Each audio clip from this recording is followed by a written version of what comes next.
Welcome back to our class, Feminist Activism and Civil Society. I often say it out because I know there's a tendency for you to forget the course name, the course code. So I keep being formal in that way. GAD 3106, Feminist Activism and Civil Society. We've had an engagement on the first topic, which was looking at the concepts within feminist activism. And we have covered quite a number. I'm not going to repeat them. And Esther and Enoch have also taken you through quite a number of them: women's movement, essentialism, instrumentalism. So this session was basically aimed at enabling us to understand what feminist activism is, but also the kind of concepts that we are going to meet in the rest of the course. So that said, you must have realized that in each of the concepts that we talked about, we emphasized how that concept is related to feminist activism and promotion of gender equality. The idea is that each of these concepts has a place in explaining what feminist activism is, its motive, and how it has been promoted. So in a way, that is the kind of approach that you're supposed to be having. And we hope that we have sort of engaged in a quite extensive, broader, and helpful foundation to enable us now to move into the other sessions. We had a bit of a break to reflect on the International Conference for Gender Studies in Africa. I hope some of you, all of you attended. I saw some of you physically. I saw a few of you, 2, 3, online.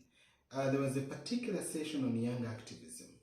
I was struck by your absence. I thought you were going to come. We advertised this, we gave you the link, and I only saw a few of them. I think Shina, Melon, a few, not more than 3 of you. And that was disheartening, especially from the point of the fact that I was chairing that session. I was looking at the things I would be teaching. I was looking at young university students from the college, from the School of Law, engaging with issues of feminist activism on campus in your absence. So I was disappointed in that. But we will need to find a space to forgive each other and move on. But for me, that was a big learning lesson that you need to take seriously things. How can an international conference in gender studies take place in the School of Women and Gender Studies, and you are a major student in gender studies, and you never step into the conference? What will you tell the generation that will come? So for me, it was that moment of learning that you missed that struck me. But nonetheless, we want to conclude this session like this. There are 2 important concepts which I am sure Enoch or Esther may have had a chat with you, either on the Google Classroom or on the Zoom classroom. And these are the concept of essentialism. Which comes from the word essence. And the word essence sort of means core, the core aspect. And when we talk about essentialism, or when we talk about gender essentialism, we look at how the idea of understanding women or men has been drawn from their core natural attributes. For instance, to say that women are closer to nature, or that women are closely associated with child nurturing because they are the ones who get pregnant, deliver, breastfeed, and therefore that women are very much pressed to looking after children and nurturing. When we argue in that way, we can say you are being essentialist, in the sense that you are reducing the complex experiences of women, which are social, to one closely related natural functionality. So that is essence. So essence can be something, it is something that many of the feminist activists have critiqued. You will hear statements like, do not essentialize women. The meaning is that do not universalize or do not treat women as universal, linking them to a particular natural function. Okay?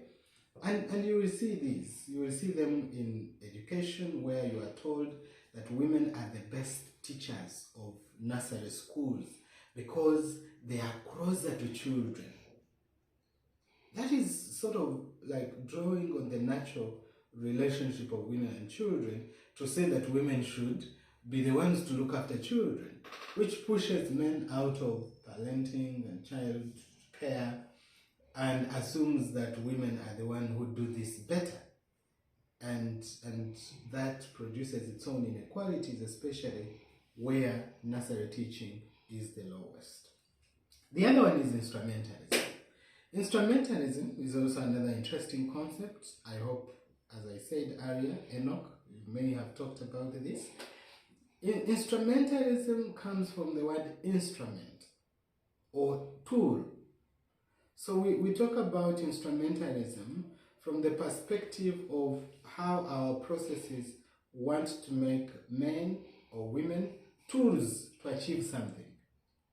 You've heard this, is this statement that is written on Mel Stewart signposts, that educate a girl, you have educated a nation.